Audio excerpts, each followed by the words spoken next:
On le voit partout. Les influenceurs IA nous vendent comment ils remplacent des salariés ou des freelances bien payés par une armée d'agents sur mesure. Ils disent que l'IA est meilleure que nous, qu'elle va nous remplacer. Tu te demandes peut-être, est-ce que je suis dépassé? Comment je peux faire pareil? Est-ce que je vais perdre mon taf? Perso, quand je vois passer tout ça, ça me laisse perplexe. Parce que je passe entre 4 et 5 heures par jour à travailler avec l'IA. J'ai construit des systèmes complets avec un dashboard qui surveille et monitore les campagnes pub de mes clients en temps réel, un bot qui m'envoie sur Telegram chaque lundi à 8h30 un récap précis des actions que j'ai fait la semaine dernière et ce qu'il me reste à faire cette semaine, des outils de copywriting qui reproduisent mes frameworks. Bref, j'ai poussé l'IA plus loin que 99% des gens que tu dois connaître. Et je vois un truc que personne ne te dira sur une vidéo YouTube ou Insta. L'IA, c'est pas ton sauveur. C'est le meilleur exécutant du monde, mais le pire des stratèges. Les influenceurs qui te vendent le contraire, ils le savent, mais ça fait pas de vue de dire la vérité. Donc, dans cette vidéo, je vais te raconter ce que j'ai vraiment vécu, ce que l'IA peut vraiment t'apporter, les pièges dans lesquels elle peut te faire tomber très très vite, et le truc que j'ai compris au bout de 6 mois et qui a tout changé dans ma façon de l'appréhender. Je t'amène avec moi sur mon ordinateur, c'est parti. Ok. Alors avant toute chose, ce qui est important que tu saches, c'est que pour vraiment tirer parti de l'IA, aujourd'hui, à l'heure où je tourne cette vidéo, en mars 2026, c'est important que tu te familiarises avec Claude Code. Donc Claude, pour ceux qui ne connaissent pas, c'est un concurrent de OpenAI, enfin de ChatGPT.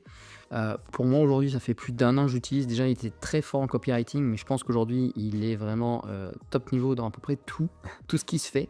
Et l'avantage, si tu vois qu'il y a 3 onglets, il y a chat, cowork et code. Donc chat c'est vraiment ce que tu connais, vraiment comme du chat GPT.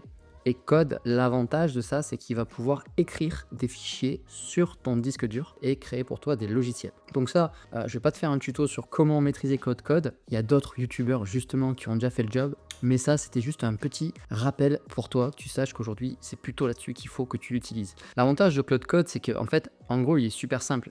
Tu lui dis, voilà, j'aimerais t'utiliser pour faire ça, ça, ça. Comment je peux faire?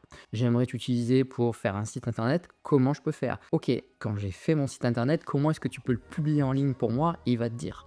Je te fais un petit spoiler, mais en gros, ce qui est important que tu fasses aussi, c'est que quand tu prends Claude Code, tu vas prendre un VPS, donc c'est un Virtual Private Server. En gros, c'est un ordinateur dans le cloud qui va pouvoir se connecter à Claude. Et c'est comme ça que, par exemple, en 3 commandes, juste avant d'aller prendre ma douche, j'ai réussi à faire ce site. Ok, donc là, tu vois, ça, c'est un site qui met en avant mon activité. Moi, si tu connais pas, je suis bras droit marketing, donc j'accompagne des chefs d'entreprise à scaler, à développer leur business en ligne. Donc, je fais vraiment du marketing en ligne. Et ça faisait longtemps, j'avais la flemme de faire un site internet parce que j'avais pas le temps. Je sais que faire un site internet, je sais le faire. Ça prend 6 heures, 8 heures pour faire un site internet. Aujourd'hui, en fait, vu que Claude Code est relié à mon Vault Obsidian, donc ça c'est un autre point que je vais te montrer après, il connaît tout de moi. Il sait ce que je fais, il sait qui sont mes clients. J'ai pas eu grand chose à lui dire. Je veux que tu fasses un site internet qui met en avant mon activité de bras droit marketing et également des sessions de consulting, parce que j'offre aussi des sessions de consulting. Et je suis parti me doucher. Je suis ressorti, j'avais le site. Alors, je vais être honnête avec toi, il n'était pas tout à fait comme ça. J'avais une autre version qui était un fond noir. Le copywriting n'était pas tout à fait le même, mais je vais te montrer justement comment j'ai fait pour améliorer ce copywriting avec ce qu'on appelle des skills. Donc tu vois que là aujourd'hui, on a un site ultra fonctionnel. Alors oui, là il y a des émoticônes, je pourrais lui donner des petites images pour remplacer, bien sûr. J'ai pas encore finalisé, mais tu vois, il y a des animations, c'est ultra propre, c'est clean. Justement, on est sorti un petit peu du style des sites IA qui sont faits génériquement parce que j'ai donné 2-3 styles, 2-3 exemples que j'aimais. Tout simplement, tu fais des captures d'écran, tu dis voilà les designs de sites que j'aime bien. Quand on est dessus, tu vois, on clique sur remplir le formulaire et là on envoie sur un formulaire de qualification que j'ai avec un outil qui s'appelle Jotform que j'ai pas encore remplacé parce que techniquement je pourrais presque même le remplacer. Bon, en vrai là je suis sur une version gratuite donc ce serait vraiment du temps perdu. Donc juste déjà pour te dire, un autre truc que j'ai réussi à faire en quelques minutes, c'est ça. En fait, moi, je gère des publicités pour des clients et j'en avais marre en fait d'aller sur l'interface du gestionnaire de publicité Facebook parce qu'elle est brouillon. C'est pas clair, on voit pas toutes les datas. Là, l'intérêt, c'est qu'ici, moi, en un claquement de doigts, j'ai toutes les données sur, par exemple, les 30 derniers jours. Je sais combien d'investissements ont fait mes clients, en tout cas fait un de mes clients, combien il coûte pour avoir un lead, combien il paye pour avoir un rendez-vous, combien il en a eu. Je sais quel est l'évolution du CPM, combien ça coûte la publicité. Je vois que le coût par lead a un petit peu augmenté de 15%. J'ai l'entonnoir qui représente vraiment, je sais que j'ai eu tant d'impressions. On peut aller dans les pubs. Si je vais dans les pubs, par exemple, je vais avoir toutes mes publicités et j'ai mis des critères pour savoir justement quand est-ce que on peut couper une pub ou au contraire augmenter son budget. Donc ça, c'est des critères que moi j'ai définis. Et là, l'avantage, c'est qu'en fait, en une seule interface, j'ai tout. Tu vois, j'ai le coût, combien ça coûte pour prendre un rendez-vous grâce à cette publicité, quel est le hook, comment la rétention, comment elle arrive à capter l'attention des prospects, est-ce que c'est intéressant de la scaler ou pas. Donc ça, c'est un deuxième exemple. Je vais te montrer un autre exemple de ce qu'il est possible de faire. Donc là, typiquement, on avait un problème chez un de mes clients, c'est qu'on n'avait pas de data. Et quand tu veux piloter un business, c'est important d'avoir de la data sur quelles sont tes meilleures sources de trafic, combien tu as eu de personnes qui ont pris rendez-vous qui ne sont pas venues, des no-shows. Et en fait, on n'avait pas forcément les datas. On avait un CRM une base de données dans laquelle on mettait toutes les infos, mais j'avais pas de visuel et c'était très compliqué pour avoir les infos. Là, ce que j'ai fait aujourd'hui, c'est qu'on a pris l'API de Notion, parce que notre base de données est sur Notion. Je l'ai connecté à un logiciel que j'ai créé sur mesure en expliquant mes besoins. Et aujourd'hui, tu vois, rapidement, je peux savoir par source. Par exemple, si je vais sur, on va dire au niveau de la pub, je vais choisir le dernier mois. Je vais savoir, j'ai eu 51 leads, donc là en l'occurrence c'est plutôt 51 rendez-vous, qu'il y en a 14 qui ne sont pas venus, donc on a un taux de no-show qui est assez important quand même, qu'on a réussi à closer 5% des appels. Donc là également, ça veut dire aussi qu'on a un effort à faire sur l'aspect closing. Mais tu vois, là l'intérêt c'est qu'ici, en un seul instant, j'ai toutes les datas. Alors un autre truc qui est pour moi fantastique, c'est que il y a des outils comme par exemple Zapier qui permet de faire des automatisations, ou N8N qui est encore plus intéressant parce qu'il est open source et si tu l'héberges sur ton serveur, ce qui est le cas puisque je prends un serveur chez Hostinger qui me coûte 8 à 9 euros par mois, j'ai pu déployer une instance de N8N. Mais le truc qu'il y a, c'est qu'N8N aujourd'hui, c'est complexe à mettre en place. En fait, aujourd'hui, l'intérêt c'est que comme on peut connecter N8N à Cloud Code, il fait pour nous les automatisations. Et là, par exemple, tu vois, j'ai une automatisation qui est là. J'aurais été incapable de la créer en fait, cette automatisation. Tous les lundis à 8h30, il va lire le contexte de mes différents clients donc, que j'ai mis dans une base de données qui est sur mon ordinateur. Il va splitter par client. Là, on va lancer l'API de Claude et j'utilise le plus petit modèle, le moins cher, pour synthétiser tout ce qui s'est dit dans la semaine. Et je reçois une notification par Telegram. Et donc, comme aujourd'hui, chacune de mes réunions, je les enregistre, tous les enregistrements sont traités et archivés dans ma base de données en local, mon coffre. L'outil se connecte et tous les matins, à 8h30, il m'envoie, voilà, la dernière réunion.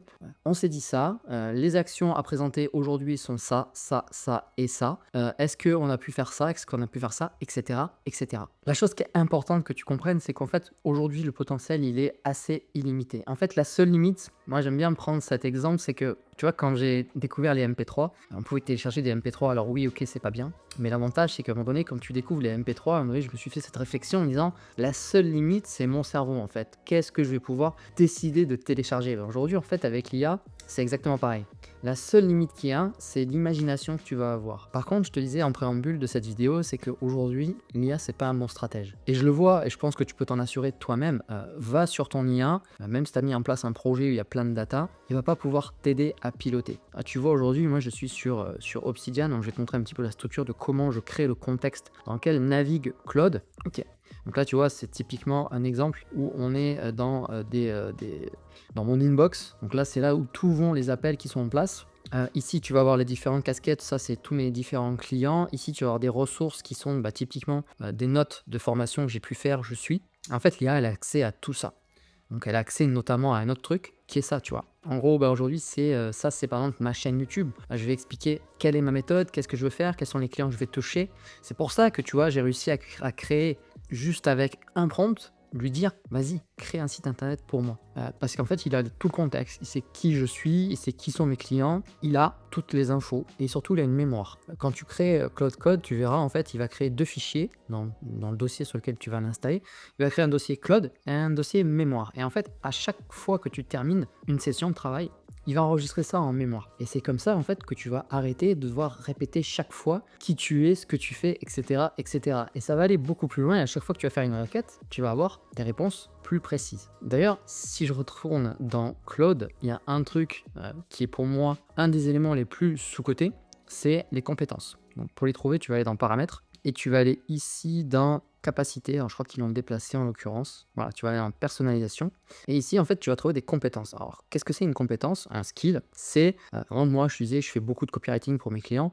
J'ai créé un skill qui s'appelle Copy Killer. En gros, c'est un framework qui a pris en base de données, par exemple des emails, des séquences emails que j'ai pu écrire à des clients ou bien des emails de copywriters connus et plutôt pertinents que j'apprécie. Et je lui ai donné toutes ces bases de données-là pour qu'il analyse comment ça marche. Et il a fait vraiment aujourd'hui un framework qui me permet aujourd'hui d'avoir du copywriting de haute qualité, tu vois. J'en ai même un autre où on est sur ici, un qui va être spécialisé dans l'écriture et l'amélioration de VSL, où moi, par le passé, j'ai écrit pas mal de VSL pour des clients. J'ai également des formations en ligne où j'ai les transcripts d'un formateur très, très connu aux États-Unis, où j'ai dit voilà une formation d'un formateur en VSL, voici des VSL que j'ai faites, analyse tout ça et crée pour moi le skill ultime pour créer, optimiser des VSL. Et en fait, tu vois qu'aujourd'hui, tout ça, c'est là. Mais malgré tous ces outils que je te présente là, et je suis super enthousiaste, il y a quand même des points négatifs à tout ça. En fait, pour moi, le premier point négatif, c'est qu'en fait, ça peut t'amener dans le rabbit hole, tu vois. Tu peux te mettre à procrastiner, genre big time. C'est-à-dire que tu peux commencer à aller, je te prends l'exemple de mon application, le dashboard que j'ai fait pour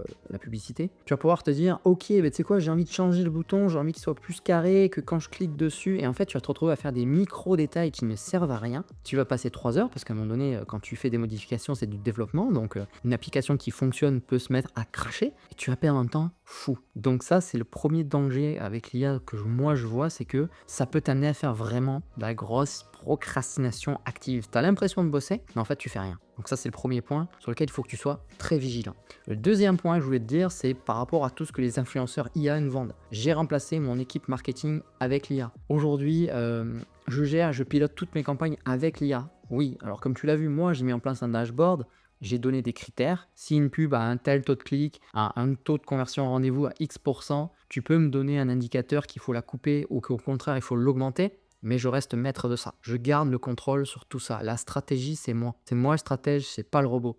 Parce qu'en fait, lui, il fait de la merde. En vrai, c'est un excellent exécutant. C'est comme un stagiaire ultra doué. Si tu ne le mets pas sur les bons chemins, il va faire de la merde. Je pense qu'aujourd'hui, c'est toujours à toi à être le manager de ton IA. Un autre exemple. Demain, tu fais du copywriting avec l'IA. Comment est-ce que tu sais qu'il est en train de faire quelque chose de pertinent si toi, tu n'as pas de connaissances en copywriting? Tu ne peux pas.